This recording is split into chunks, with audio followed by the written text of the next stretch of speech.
ನನ್ನ ಕವನದ ಶೀರ್ಷಿಕೆ ನನ್ನ ನೆಚ್ಚಿನ ಶಾಲೆ. ಶಾಲೆಯೊಂದು ದೇಗುಲ, ಶಾಲೆಯೊಂದು ದೇಗುಲ, ಇಲ್ಲಿ ಕಲಿತರೆ ಆಗುವುದು ನಿನ್ನ ಬದುಕು ಕೋಮಲ. ಇದೋ ಚಂಚಲ ಮನಸ್ಥಿತಿಗಳ ತಾಣ, ಇದೋ ಚಂಚಲ ಮನಸ್ಥಿತಿಗಳ ತಾಣ, ಇರುವುದೆಲ್ಲವೂ ಒಳ್ಳೆಯ ಗುಣಗಾನ. ಇಲ್ಲಿಂದಲೇ ನಿನ್ನ ಹುಟ್ಟು, ಇಲ್ಲಿಂದಲೇ ನಿನ್ನ ಹುಟ್ಟು, ಹೊರಗೆ ಹೋಗಿ ಹುಡುಕು ನಿನ್ನ ಗುಟ್ಟು. ಸಂಚಾರಿಯಾಗಿ ವಿಹರಿಸು, ಸಂಚಾರಿಯಾಗಿ ವಿಹರಿಸು, ತೊಂದರೆಗಳೆಲ್ಲವ ಗಮನಿಸು. ಮುನ್ನುಗ್ಗು ನೀ ಏನಾದರೂ, ಮುನ್ನುಗ್ಗು ನೀ ಏನಾದರೂ, ತಡೆದುಕೋ ಎಷ್ಟು ಕಷ್ಟವಾದರೂ. ಕಷ್ಟವನ್ನು ದಾಟಿಕೊಂಡು ಮುಂದೆ ಹೋಗು, ಕಷ್ಟವನ್ನು ದಾಟಿಕೊಂಡು ಮುಂದೆ ಹೋಗು, ಗೆಲುವಿನ ಸವಿಯನ್ನು ಪಡೆದುಕೊಂಡು ಸಾಗು. ಸಾಗುತ್ತಿರಲಿ ನಿನ್ನ ಯಶಸ್ಸು, ಸಾಗುತ್ತಿರಲಿ ನಿನ್ನ ಯಶಸ್ಸು, ಕಳೆದುಕೊಳ್ಳಬೇಡ ನಿನ್ನ ಹುಮ್ಮಸ್ಸು.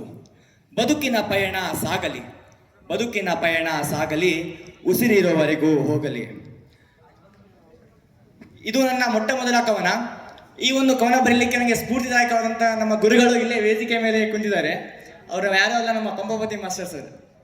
ತುಂಬ ಧನ್ಯವಾದಗಳು ಸರ್, ಧನ್ಯವಾದಗಳು. ಇನ್ನೊಂದು ಕೋರಿಕೆ.